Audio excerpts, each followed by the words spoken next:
Welcome to Thrive Off the Ladder, the show that gives women the encouragement and guidance to take their talents outside of a corporate office. Through candid conversations and wisdom sharing, we deep dive into the evolution of work and how to step off the ladder that wasn't built for us in the first place. I'm your host, Twanna Toliver.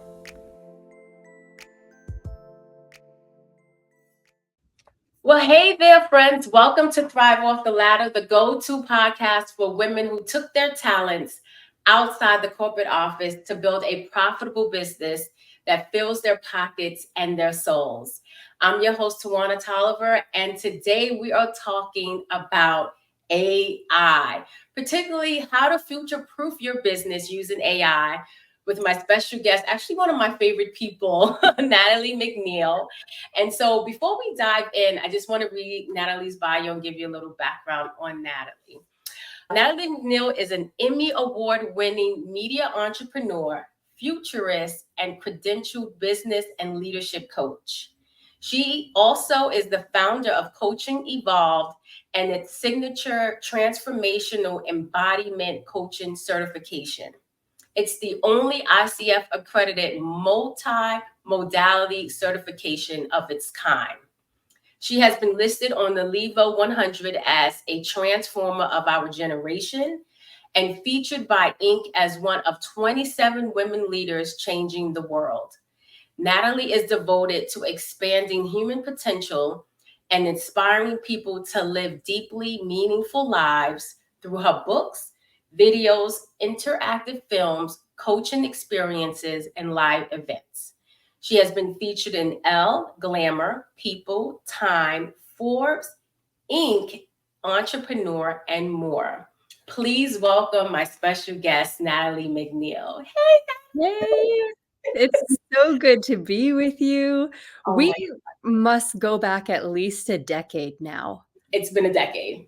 Yeah. When I asked you to come on and you said yes, I just sat there just remembering, like, oh my God, when did I first meet Natalie? Mm-hmm.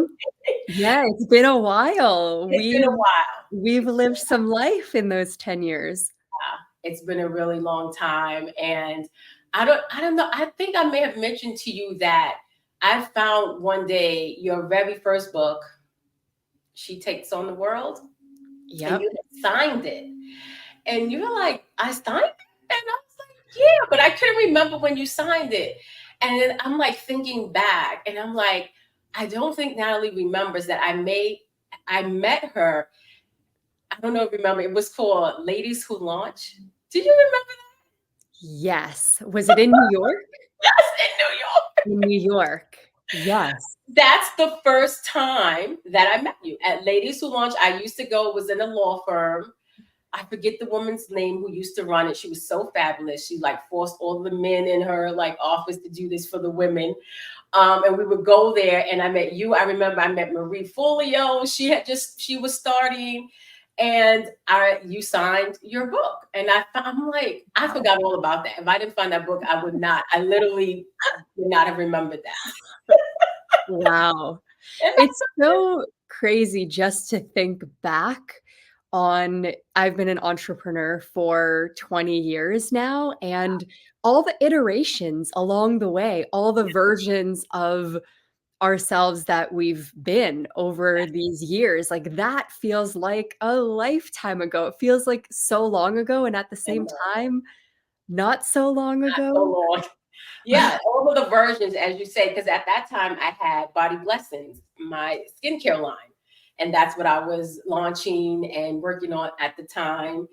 And so, yeah, wow, that's crazy. Yeah, because you've had different businesses over the years as well, and you've taught different things. And I just love that about the journey of being an entrepreneur. And I feel like we're two women who are always in the deeper listening of what's true, like what feels like our highest expression in this moment. And one of the questions I like to ask myself is, am I operating in my highest and best use right now? Am I in my highest and best use? And If the answer is no, and there's something that feels like it's the next step, then I've always been willing to take that step.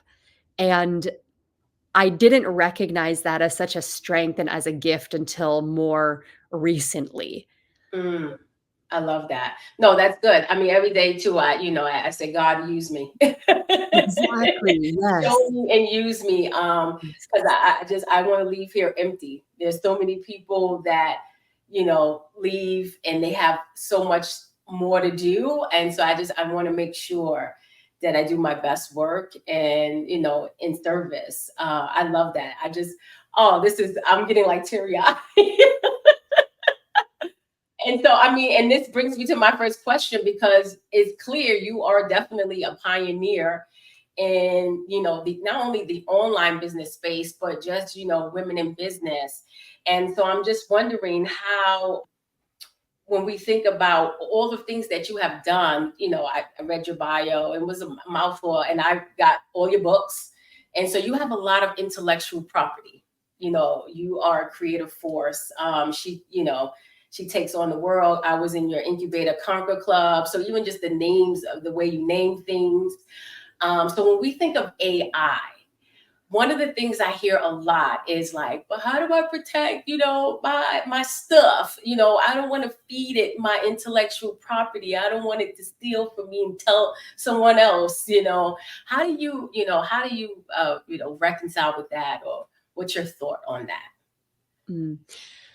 Well, every LLM is actually different, and not all LLMs actually train the model based on your input. So, not every model is training based on the data, based on the words that you're using or what you're putting into the system. A lot of people don't know this, but you can actually ask ChatGPT to not train on the creative and on the inputs that you're putting into the system.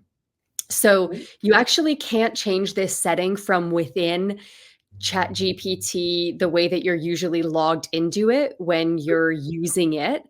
But if you go to privacy.openai.com, you can log into a privacy portal there with the email address that's associated with your ChatGPT account. And you can request that the model not be trained on your inputs and on anything that you're uploading. So if you have any concerns about your IP and the information that you're putting in, go to privacy.openai.com and submit that request, and then you don't have to worry about it. Oh, The other thing is you can also run an LLM off of an API, so you can get your own key. This is a little more advanced. There would be a bit of a technical setup, but you can use ChatGPT's API instead, and then it also is not going to train that main model on your data. So there are definitely ways that you can still protect your intellectual property. And I feel like in this age, there are some shifts in yeah, terms of intellectual property and what all of that means. There's a lot of conversations around what happens if you're working with AI to create something like a book or to create IP. Is that actually your IP? What does that mean? And so I think there's going to be a lot of conversation around this, especially as we start to dive deeper into how we're going to regulate AI.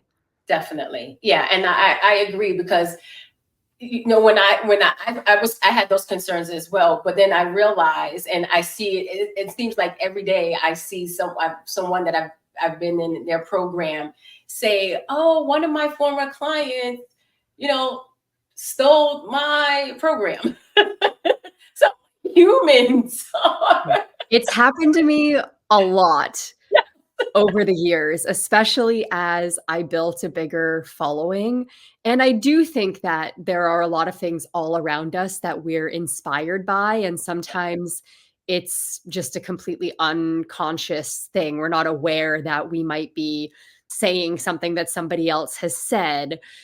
And then there are times when it is very blatant, right? There are times when I've had an entire sales page or an article that I've written just completely copied and pasted into somebody else's blog or feed or on their web page or sales page. And in those cases, I'm like, what? Yes, mind I would blowing. just Yeah. never do that. Yeah. I don't understand the point of that, but I know it's done. I've seen it and I'm just like, wait, what are you doing? I definitely, yeah. So thank you for addressing that. And let me just, can you just, one of the things I want to make sure that I know we're going to be using some like AI jargon. So Natalie, I know a lot of folks have, they've done their own research on AI, but I just want to, I know we're going to be using some jargon, and so you mentioned LLM, and so I know it's vast, and I Yes. know that it's a lot, and I know, and it's the technology behind AI, but can you just give a little, what does it stand for at least? Yes, LLM is large language model, and large language models are your ChatGPT, Gemini, Claude. So when I say LLM, that's what I'm referring to. And then a lot of people use AI and LLM interchangeably as well. And I try to just be precise. So when I'm talking about something like ChatGPT, it's an LLM, it's a large language model. There are also small language models, SLMs, and so many other terms. I know it can be a little confusing. Okay, that's awesome. That's good. Yeah, definitely not going to learn all of it in this episode, but just to give an overview, I thank you for that. So I want to talk about, I've been on your email list for years, and I've received a lot of your emails and how you are talking about AI. I love this is one of the reasons why I wanted to have you on the podcast. And so you've mentioned in the past that AI can really be a strategic partner for a small business owner. And I just want to know, I want you to give your perspective on that because, for example, if you use AI to create a program, should a coach or business consultant, be transparent about that? Mm. Yeah, so there's a few parts here. I use AI now as an extension of my team. In fact, I launched a self-study course called AI Dream Team because I really am passionate about helping other heart-led, values-driven entrepreneurs to get their work into the world in a bigger way and with more ease using AI.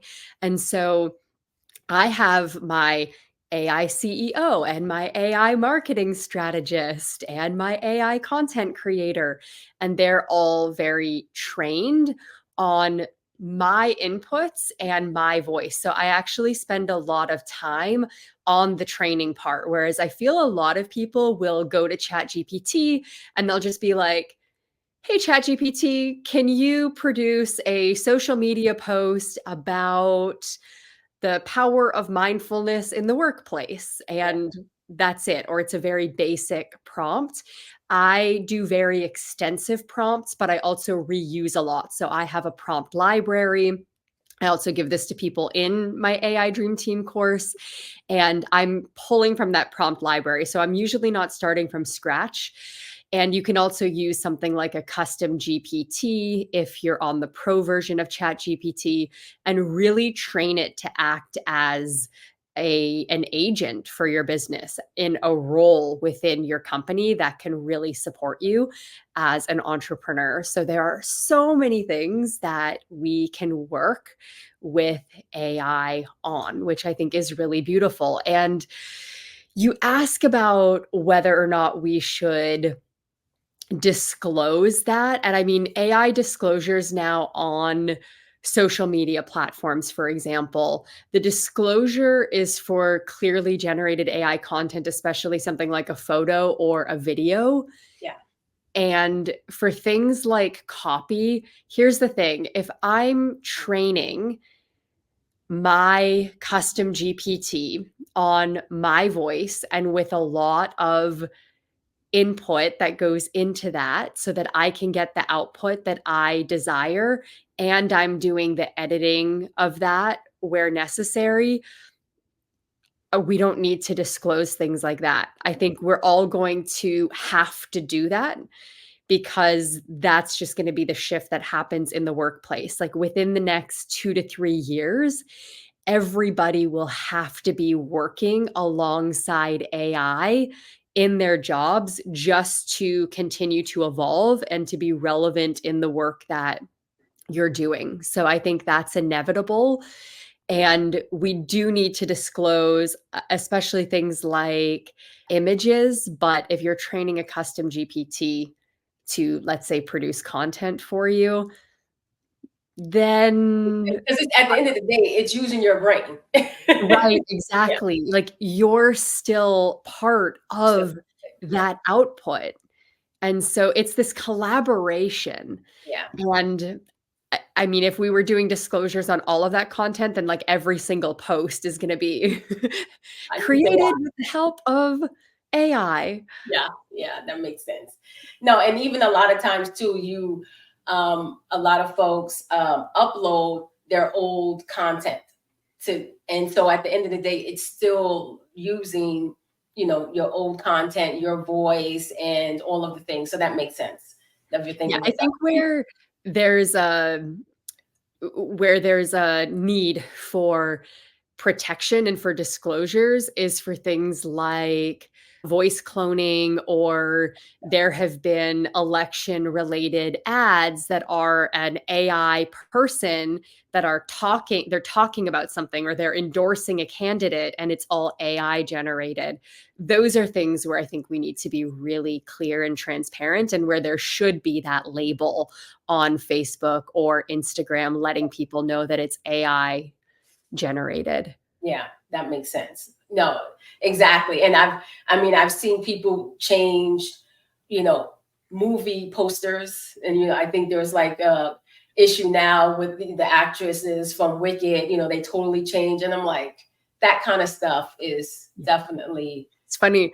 My profile photo right now, somebody reached out to me recently and they were like, I think you should be disclosing that your profile picture is artificial intelligence. And I was like, but it's not. That's actually me from a photo shoot in a studio in LA that I was really excited to shoot at. So she was like, no way. It looks like it's an AI generated photo. I'm like, Oh, that's hilarious. I know you're a photographer, so that's a compliment. I know you yeah, in your yeah. You know, Bri. Yeah, I was like, that was Bri who shot that. She can vouch for me.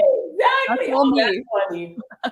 That's funny. And that the picture was so gorgeous. They were like, "Oh no, it's AI generated. I can't. It's just too much." Yeah, yeah. That's gonna probably be a thing now. Like, oh no, is that a filter? Okay, I love it. I'm wondering. So I definitely want to ask you this because um, you self-describe as, and I'm gonna have to agree with this, someone who is an activator of human potential. And I agree with that 100% because, like I said, when we met and I was in the Conquer Club in your business incubator, I was there for Body Blessings. I was there for Body Blessings, and then I evolved to teaching or building a course because folks, kept asking me, well, how did you do this? And how do you start this brand? And I was like, okay, I'm going to build this course. And I remember you like, Twanna, I got to get on the call with you. And I'm like, oh God, did I get in trouble? And we get on this call and you're just like, yeah, I want you to start coaching. And I'm like, coaching? What are you talking about, Natalie? I was like, what are you talking about? And you saw something in me that I didn't. And I became part of your leadership team and, trained under you, and the rest is history. And I love that. That's why you're one of my favorite people. So I agree that you are definitely an activator of human potential. And I'm just wondering what's the intersection between human potential and AI? Because, there are a lot of people who are like, oh my God, they're going to take away jobs. And then some people, you have business coaches and copywriters and consultants thinking, oh, well, the AIs are just, I could just go to AI for that. And so what's your perspective on that?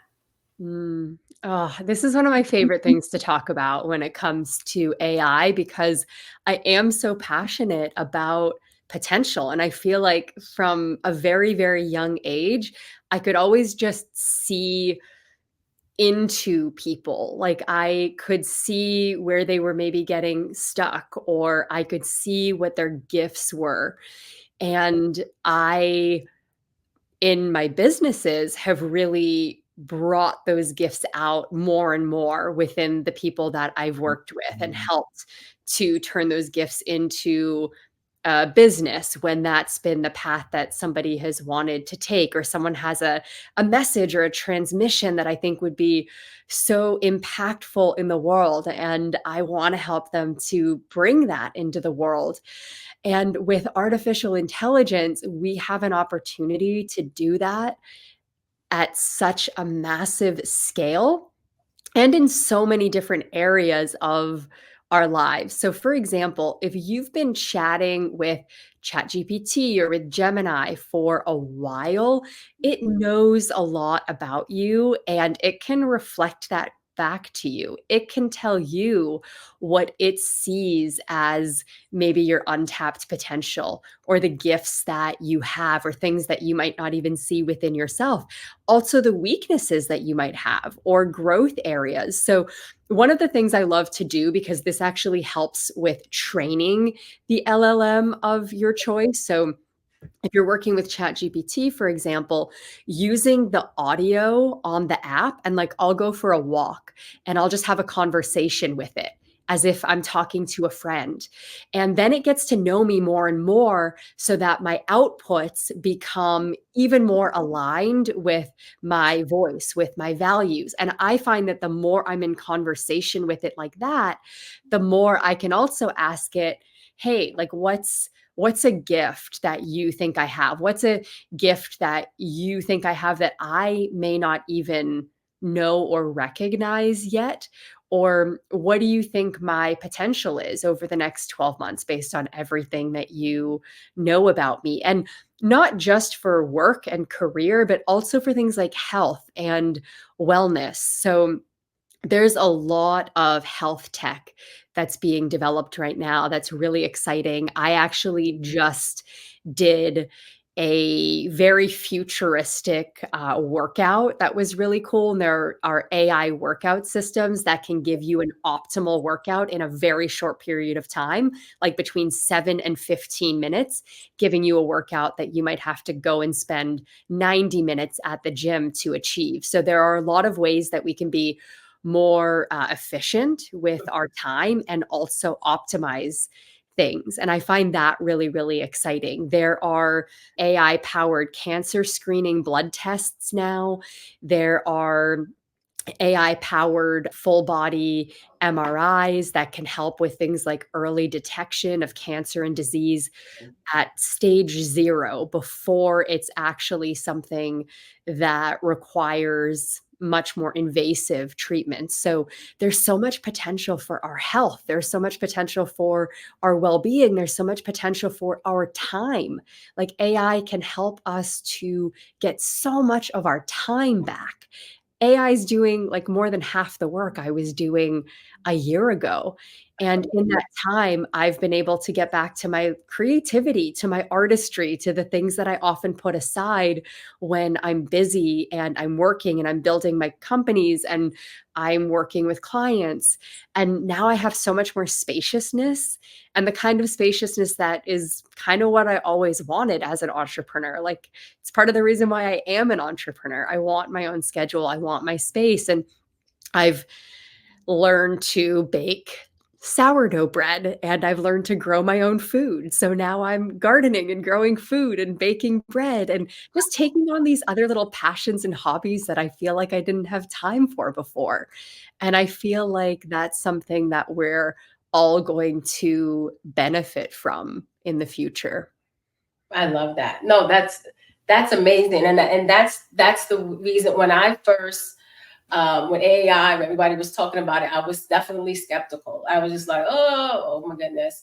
But I went from that to being fascinated and really fascinated and diving into everything about LLM, going to different workshops and trying out the different tools. And I'm here with you, and I'm definitely you're far ahead of me, but I'm getting there, and I definitely did join the AI Dream Team. I'm so excited Yay! to really dive in and really use it to the full capacity and co-create with it. And I love the idea of getting time back. I Yeah. love that. Can I say one quick thing about the fear Yes, piece? Like, I do keep hearing from people that there's a lot of resistance, that there yeah, is fear, that there's fear that this is going to take a lot of jobs. And it is the most powerful technology that has ever been developed, really. And what the internet did to disrupt businesses and the way people lived their lives, this is going to be a disruption that is exponentially bigger than the way that the internet disrupted people's lives. And we've always had these points in human history where we've had these like quantum leaps in evolution, where there's been this accelerated evolution because of a technology, whether it be the fire, like being able to create yeah, fire yeah, for ourselves. That radically changed the course of our evolution. When we had the printing press, there were so many people that were deeply concerned about what the printing press was going to do and all the jobs it was going to disrupt and how it was going to be disseminating information all over the world. We'd be able to print newspapers and books on a massive scale. People were terrified of yeah. that. And we had, of course, the internet as well. Even, I love this example, when photography was invented, people were terrified that painters were not going to have jobs anymore. Painters thought that they Really? weren't going to have jobs Yeah, anymore because of the creation of photography. And our human spirit is so naturally creative, and we are so resilient. We will always find a way forward. always. Always. We always have. And so this isn't the first time where we've had a disruptive technology. No, We have many times in our history yeah, where we've had to deal with things like this, and this is very different. That's true. But we will figure this out. And if AI does massively disrupt jobs, for example, that's something that governments are going to be forced to step in and do something about. There are a lot of countries, including where I'm from in Canada, that have tested universal basic income. There have actually been universal basic income tests in the US too, in some communities. This is where everyone is given a baseline amount of income that they can cover basic expenses with.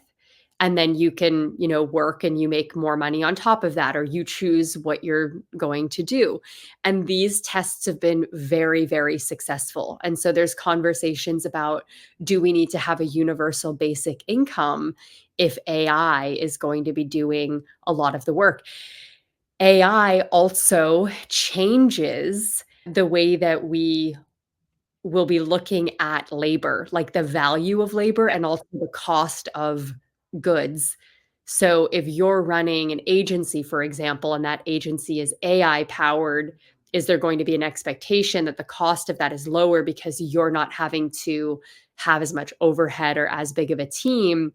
And so cost of labor potentially starts to adjust as the cost of things are adjusting because of AI. So there's like a huge economic, bigger picture to be looking here. And universal basic income might be something that we have to seriously consider, and that some countries are already seriously talking about as well. So we're gonna find a way through, and it might feel uncomfortable and it might be chaotic. I don't think it's gonna be just a smooth transition, but we will find a way through, and definitely, we're gonna definitely. But even more reason not to ignore it. even more reason not to ignore it and to be engaging now because you're still an early adopter. Like, how can you be building this relationship with AI? Because as the technology becomes more powerful, then you're going to be starting from this baseline and from an understanding, and then it's only going to get easier from there. And you're going to see more and more ways to creatively work with AI. Like, for example, yesterday, I haven't gone grocery shopping yet for the week. And in Gemini, which is Google's large language model, I snapped a photo, opened up my fridge doors, snapped a photo, put it into Gemini, and said, based on what's here in my fridge, can you give me a few ideas for dinner? And that's all it needed, was to see that photo, and it told me, "Here's what I think you can make yourself for dinner." So there are Yeah. so many things. Like, I use it for everything from grocery lists to recipes to my strategic planning that used to take me like a few days every quarter. Now it gets done in like 30 minutes, and just everything. I want people to start getting into the habit of using AI. So Yeah. make it a habit in your life when you're doing anything, whether it's planning your day, if you're a mom, if you're planning kids' schedules, have AI help you with that. Yeah. If you run a business, have AI help you with that. Like, just start that relationship and start working with ChatGPT or Gemini, or whatever you choose, more and more and more. I love that. Yeah, definitely. And I heard someone say recently, we don't know the impact precisely on what AI will have on jobs, but the person said, if you don't know how to use it, I can tell you that's going to be a problem for your job if you don't know how to use it. Right. Yeah. So I love that. Thank you for sharing that. Lastly, I want to ask about. We want to talk a little bit about ethics. So Mm. like I said, I've been doing a lot of research. We talked a little bit about, creative and intellectual property. But even I read an article, I didn't realize how much energy AI takes up. That there's some organizations now that are looking for like nuclear sites because Yeah. it takes up so much energy. I did not, that was mind blowing. I'm reading this article. So that's also an ethical concern, not just, the intellectual property. So I'm just wondering how we can use AI in an ethical way. Yeah, well, I guess there are two pieces here. I'll speak to like personal ethics when working with a large language model, and then on a larger scale, let's start there with the environmental impact and concern. So it's true that it requires a huge amount of power to run these apps, these systems, these tools, these LLMs. One of the things that companies have started investing in is nuclear. And nuclear is cleaner energy. And it is probably the best option until we have fusion, which is like, hopefully, maybe in like 10, some people think it can be done in like 10 years, maybe like 20 years. Eventually, that's what we're going to have. But in the meantime, companies are investing in nuclear. And here's where I think it's really interesting. Because this is such a big issue, big tech is now on this as an issue. So big tech is trying to figure out how AI can be developed in a sustainable way. And they're putting some of their best minds on solutions for this. Sometimes it takes there being a problem for a big company that has a lot of talent and a lot of money and resources to figure out more creative solutions. I personally think that because this is now a big need for tech, that with the resources that they have, I mean, our big tech companies in America are bigger than a lot of countries. Like, if it's Yeah. kind of crazy, but like an Apple or a Meta or an Nvidia, they're their value that they've created, their revenues that they bring in are more than a lot of countries. That's crazy. Yeah, that's And when they wanna solve a problem, they have the resources to do it, and I think there's a huge motivation right now for that. Now, should we should we only solve problems when there becomes this big need to solve it? Like, that's a whole other yeah, conversation, but I do think that we're gonna figure that part out, the energy part, and maybe come up with creative solutions that can be applied globally to actually create more sustainable energy options.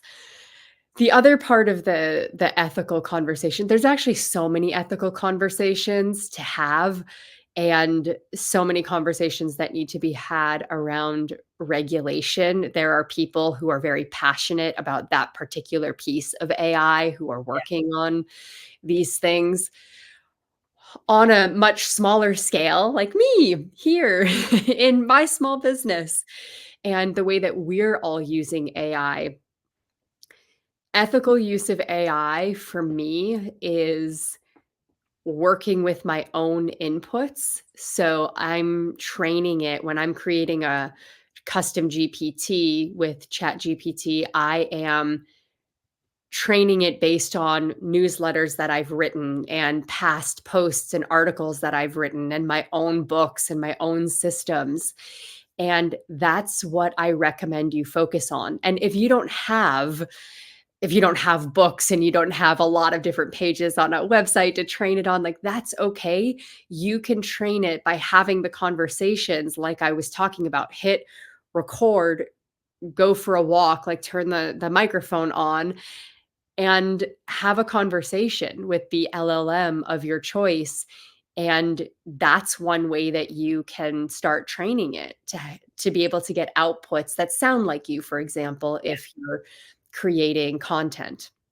And what I don't do is go to a competitor's sales page and copy a sales page and then put it into ChatGPT and say, like, rewrite this for my business, right? Because that goes back to what we were talking about earlier in the conversation, which is don't go and take other people's work like that. And Not, yeah. there are ways that you can work with it and have it be all coming from your own values, your own beliefs, your own like ways of wording things, how you talk, how you sound, the gifts that you're here to share with people. So I Absolutely. really like to work with entrepreneurs on creating those custom GPTs and even creating really comprehensive prompts. So I have my 3 C's prompt framework that I use, and the 3 C's are clarity, context, and cues. And we have a number of different inputs that we put in to give it more clarity and to provide a lot of context and also cues, which are examples of things, whether it be a conversation you've had or your website or articles that you've written. And then we're able to get a really amazing output that is yours and that sounds like you and that feels really aligned for you. I love that. No, this is great. This has been such a great conversation. We could talk about this all day. I could talk about it all day. I We could know. talk about it I for can see. years. You can tell. I can tell your passion for this. I can see how passionate you are about it.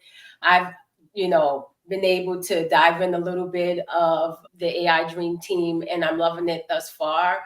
Um, Can I say and one more thing about yes, ethics too? yes, yes, yes. I know we're starting to wrap this up, but this part I think is really important as well. One of the reasons why I love like heart-led entrepreneurs using these systems is Mo Godot, he is an AI expert, worked with Google for many years, and he talks about how AI is like just growing up right now, and we're kind of like parents to it. And the way that we interact with it and how we treat it, all of that matters for how it's going to be when it's a teenager or when it's an adult. And so be polite, like give validation. It's so interesting. I was on Gemini and I was just saying thank you for something. And I was saying, I really love these parts of the output and you've gotten really good at this. And thank you so much for this. And it was like, oh, thank you so much. I really appreciate getting that feedback and that validation. And then we started having a whole conversation about that. But I think those things really matter. It's a tiny thing, but all these tiny things matter. And I'm passionate about there being a lot of diversity in who's using these systems, also who's creating them and who's using them. Because if something comes up and you're like, ooh, that doesn't sit right with me, or that's showing bias, or that particular output is racist, Yeah, you can that's a actually concern. yeah, you can actually say, "Hey, I wanna correct you, and this is something that you need to look at. This isn't okay as an output." And so if you ever notice anything about an output that is, wrong, that's biased, that's sexist, that's racist, you get to offer that correction Mm. and to flag that in the system. And this is really important as well. So I feel like that's all part of the ethics conversation. Yeah, no, that makes sense. See something, say something. So if you see an output that doesn't, it's not really sitting well with you, yeah, you have the ability to retrain it. Yeah. Yeah, that makes perfect sense. I love that. We're Oh, all raising these children together for better or for worse. For better or for worse. I love it. Yeah, and that's a great way to think of it because it reminds us that we at the end of the day are in control. Yeah, and it's Yeah, gonna be a reflection of who we are, yeah. right? And I actually think that is why we're so afraid of it as well. We're Well, afraid that it's going to be the worst of who we are. well, yeah, That's our problem. yeah, That's our exactly. work to do. Yeah. Oh wow. I've never thought of it that way, but yeah, that makes perfect sense. Oh, I love this. Thank you. Thank you so much, Natalie. I knew this conversation was going to be mind blowing and just something that you probably want to listen to again and again because it's definitely, again, AI is not going anywhere, and love it or hate it, don't ignore it, embrace it, start off slow. I'm definitely going to share Natalie's AI dream team. It's open now, right? It's You're still accepting folks in, and so I'm in there. I'm loving it. I'm excited to go through the course and to learn more. I use AI, and I don't think it can be ignored. Again, the podcast is called Thrive Off the Ladder. And if you are a woman in business and you have a small business that you are growing, ignoring innovative technology is not going to keep you from thriving off the ladder. So I want you to embrace it. And thank you so much again, Natalie, for being here. I'm sure I'll have you on again. You could talk about this some more. Yes. And so until next time, take care, everyone. Bye.